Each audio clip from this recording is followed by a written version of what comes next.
제14편 다윗의 시 인도자를 따라 부르는 노래. 어리석은 자는 그의 마음에 이르기를 하나님이 없다 하는도다. 그들은 부패하고 그 행실이 가증하니 선을 행하는 자가 없도다. 여호와께서 하늘에서 인생을 굽어 살피사 지각이 있어 하나님을 찾는 자가 있는가 보려 하신즉 다 치우쳐 함께 더러운 자가 되고 선을 행하는 자가 없으니 하나도 없도다. 죄악을 행하는 자는 다 무지하냐? 그들이 떡 먹듯이 내 백성을 먹으면서 여호와를 부르지 아니하는도다. 그러나 거기서 그들은 두려워하고 두려워하였으니 하나님이 의인의 세대에 계심이로다. 너희가 가난한 자의 계획을 부끄럽게 하나 오직 여호와는 그의 피난처가 되시도다. 이스라엘의 구원이 시온에서 나오기를 원하도다. 여호와께서 그의 백성을 포로된 곳에서 돌이키실 때 야곱이 즐거워하고 이스라엘이 기뻐하리로다.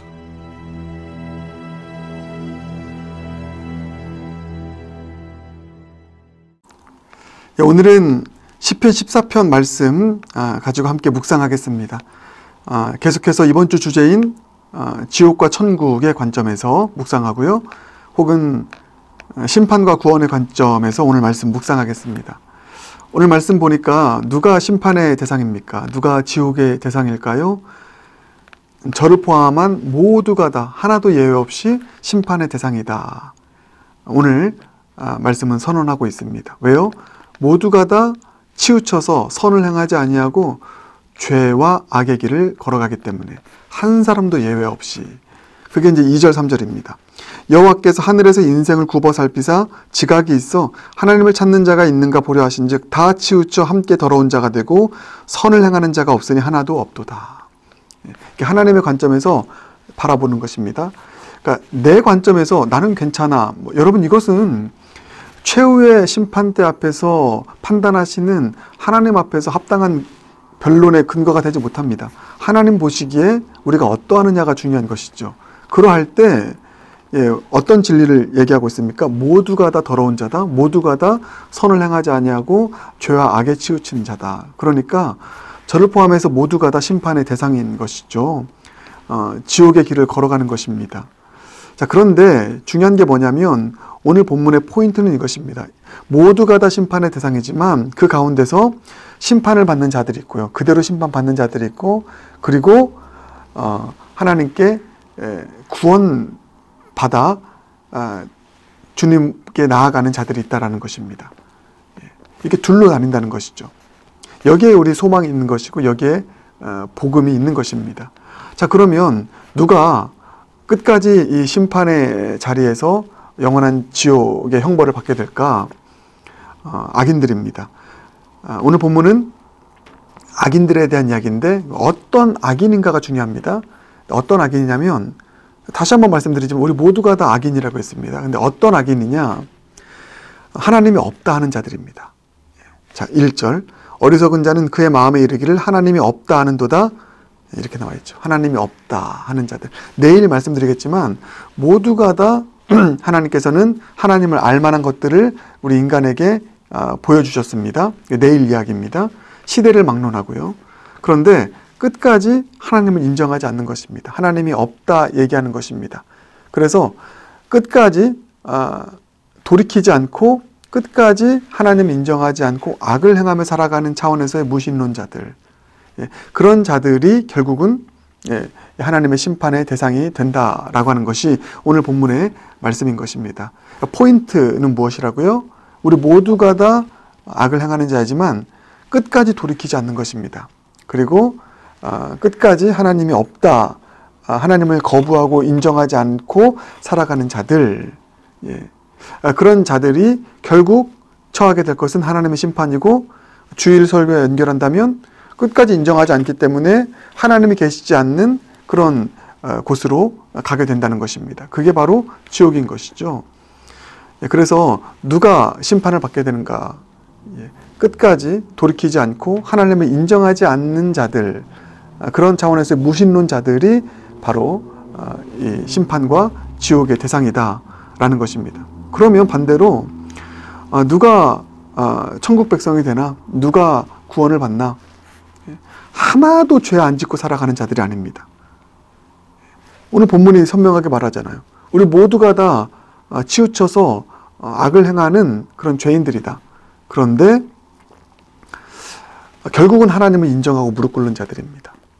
그래서 내가 어떤 삶을 살아왔든 이제 진리의 말씀을 듣고, 때로는 경고의 메시지를 듣고, 때로는 고통의 메가폰을 한번 맞고 나서 이제 깨닫고 돌이켜서 하나님을 인정하고 그 주님의 그 은혜의 보좌 앞으로 나아가서 주님을 의뢰하며 살아가는 자들, 회개와 믿음으로 살아가는 자들, 그런 자들은 오늘 본문에 어떻게 표현하고 있냐면 하나님께서 그들의 피난처가 되신대요.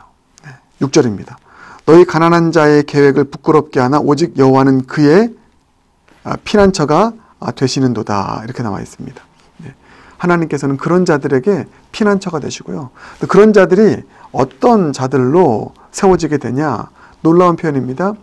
죄인이잖아요. 악인이었잖아요. 근데 돌이켜서 하나님을 인정하고 무릎 꿇은 자들, 회개와 믿음으로 살아가는 자들을 의인이라고 표현하고 있습니다. 악인이 아니라. 자, 그게 5절입니다. 그러나 거기서 그들은 두려워하고 두려워했으니 하나님이 의인의 세대에 계심이로다. 끝까지 하나님 인정하지 않고 살아가는 자들은 결국 두려운 하나님 앞에 서게 되는 것이고, 그게 5절의 말씀이고요. 그러나 돌이켜서 회개와 믿음으로 주님 인정하며 나아가는 자들은 하나님이 의인의 세대에 계신다. 그들과 함께 계실 것이다. 의인이라고 표현하고 있고 그들의 피난처가 되실 것이다. 이렇게 말씀하고 있는 것입니다. 여러분, 그렇습니다. 오늘 본문 통해서 우리는 복음의 진리를 발견하게 되었습니다. 우리 모두는 비참한 존재입니다. 모두가 다 심판의 대상이고 지옥의 대상입니다. 그러나 하나님께서 우리를 사랑하셔서 구원의 여러 조치를 취하셨습니다. 그 취하신 조치에 회개와 믿음으로 반응한 자들이 저와 여러분인 줄 믿습니다. 여러분, 오늘 이 사실을 복음의 진리로 선포합니다. 이제 하나님이 여러분의 피난처가 되실 줄 믿습니다. 이 땅에서 하나님은 여러분의 피난처가 되실 것입니다. 어떤 악을 만나도, 그 악 때문에 때로는 고통 가운데 있는 삶을 산다 할지라도 결국 하나님은 여러분의 피난처가 되셔서 여러분을 보호하시고 여러분을 이렇게 세워주실 것입니다. 그리고 여러분을 의인 삼으셔서 영원한 천국으로, 영원한 구원으로 인도하시는 그런 은혜를 누리며 살아가는 저와 여러분 모두가 될 줄 믿습니다. 그러니 이제 하나님을 인정하고 그분 앞에 무릎 꿇고 늘 회개와 믿음으로 하나님을 인정하며 주님과 동행하며 살아가는 저와 여러분 모두가 되길 주님의 이름으로 축복합니다. 그렇지 않을 때 끝까지 하나님 없다 말하고 생각하고 하나님을 거부하며 살아가면 두려운 하나님의 심판 앞에 서게 된다라고 오늘 본문은 말씀하고 있는데요.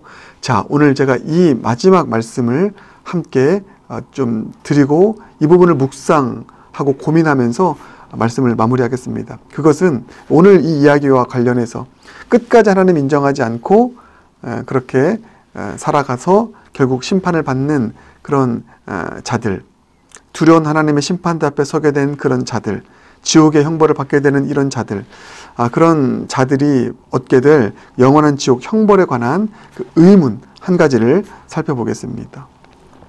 이렇게 이 땅에 있으면서 하나님을 끝까지 인정하지 않잖아요. 그래서 결국은 지옥 형벌을 받습니다. 영원한 지옥 형벌을 받게 되죠. 영원한 지옥에 들어가게 되는 것이죠. 그럴 때 제가 이번 주일에 설교 초두에 또 나눴던 한 가지 질문, 뭡니까? 그렇게 죄악을 행하여서 지옥에 간 자들, 그래서 지옥의 현실을 보게 된 자들, 한 번 더 기회를 줘야 되는 것 아닙니까? 한 번 더 기회를 줘야 되는 것 아니겠습니까?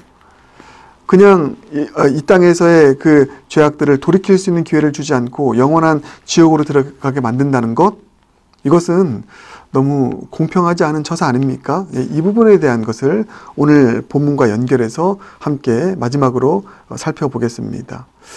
여러분, 결론부터 말씀드린다면 그렇지 않습니다. 여러분, 왜 그러냐면 오늘 본문에 선명하게 말씀드렸던 것 무엇이죠? 이들은 스스로가 하나님을 거부한 것입니다.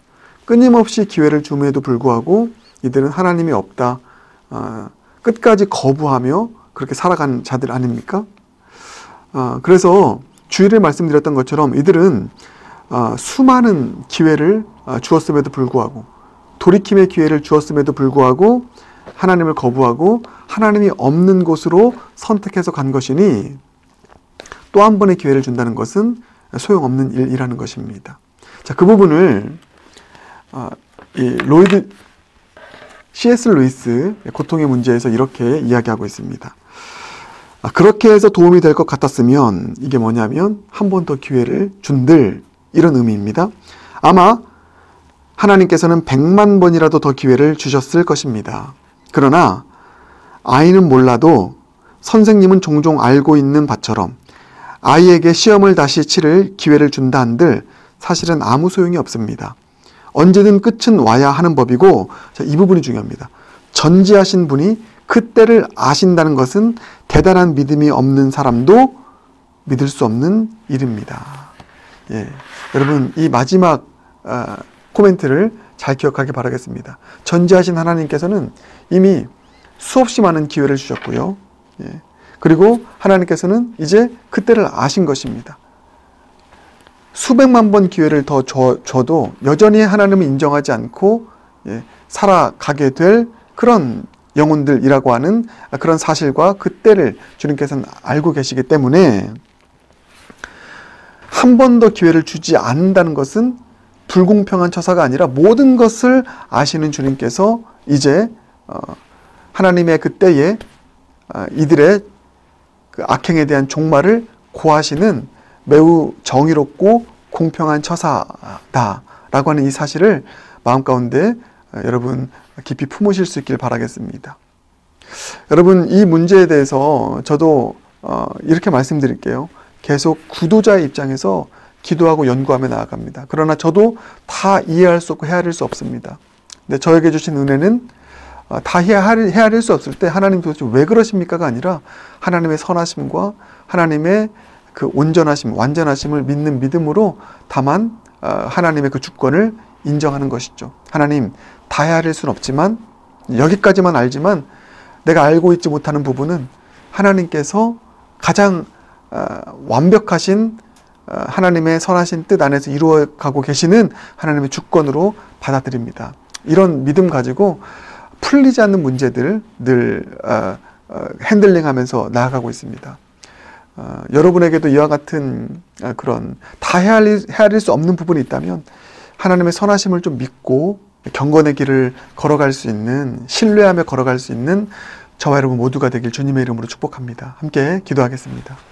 사랑해 주님, 우리 모두는 죄와 악을 행하여 또 치우쳐서 악을 행하여 심판받을 수밖에 없는 대상이고 또 지옥의 대상일 수밖에 없는 존재인데 우리가 무신론자의 길, 하나님은 끝까지 없다라고 여기며 걸어가는 이 무신론자의 길을 걸어가는 어리석음을 선택하지 않게 해주시고 돌이켜서 이제 무릎 꿇고 주님 앞에 주님을 인정하며 회개와 믿음으로 나아가는 그런 의인의 길을 걸어갈 수 있는 모두가 되도록 은혜 주시옵소서. 그래서 하나님이 우리에게 피난처가 되시는 인생, 복된 인생, 이 땅에서도 살고 또 영원한 또 세상 속에서도 그렇게 살아갈 수 있는 그런 진정한 복 있는 자들이 우리 모든 영락의 성도님들 될 수 있도록, 자녀들 될 수 있도록 하나님 은혜 베푸시고 역사하여 주시옵소서. 예수님 존귀하신 이름으로 기도드립니다. 아멘.